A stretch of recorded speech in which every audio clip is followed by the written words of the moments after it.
May nagtanong sa akin mga idol kung paano daw dadami yung magpapagawa sa kanya ng electric fan. So, ito yung binigay ko sa kanyang tips mga idol. Unang-una, wag mong iisipin yung kikitain mo kapag naggagawa ka. Kasi hindi maganda yon. Palaging iisipin kung paano pagagandahin yung pangalan, papabanguhin yung pangalan para mas lalo pang dumami yung magpapagawa. Siyempre, kailangan yung gawa mo ay pulido. Kailangan hindi madaling masira, baka isang buwan lang sira na agad. So, mas maganda magbibigay ka ng warranty. So, ako mga idol, ang binibigay ko na warranty ay 2 months warranty.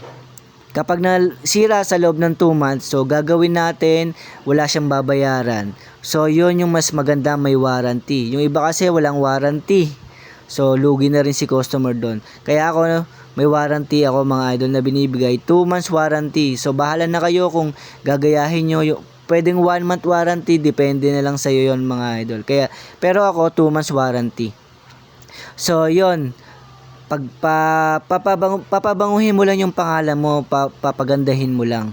Tapos kapag may mga kailangan na palitan na piyesa, palitan mo na. Huwag ka namang hinayang. Kuwari yung motor ay hindi na pantay yung kulay ng running coil at starting coil. So palitan mo na yun mga idol, kahit na gumagana pa yung electric fan or yung motor. Kailangan palitan mo na yun. Kasi hindi natin masasabi na masisira yan sa loob ng isang buwan. Kasi nga hindi na pantay yung kulay eh. Ibig sabihin may problema na rin yung malapit na masira. So kailangan palitan mo yung motor. So kuwari ang estimate mo 550 pesos ang magagastos. Tapos, sasabihin ng customer, mahal. So, hindi niya na ipapagawa. So, wag kang manghihinayang doon, idol. Kahit na hindi pinagawa yung electric fan. Okay lang yon.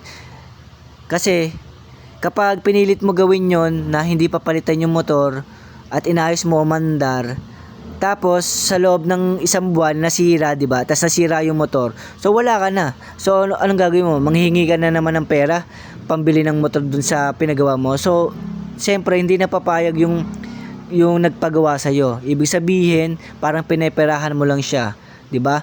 Kung mas maganda na siningil mo na agad siya sa bayad sa motor, kuwari 550 pesos, 'di ba? So, wala kang magiging problema sa back job, 'di ba? Palitan mo na yung motor, huwag kang manghinayang doon. Saka kung sakali hindi pinagawa, huwag kang manghinayang. At least hindi masisira yung pangalan mo, 'di ba? So, ganun lang idol. Lahat ng kailangang palitan na piyesa, palitan mo na agad. Huwag kang manghinayang. Tapos kapag aluminum mo yung motor, i-recommend mo sa customer na palitan na rin yung motor. Kasi yung aluminum na motor mga idol, madali yung masira, saka hindi yan tumatagal sa mga pangmadamagan na gamit. Kaya i-recommend mo sa customer na palitan na yung motor. Kapag hindi pumayag, huwag mo gawin. At least hindi masisira yung pangalan mo. Ganun lang.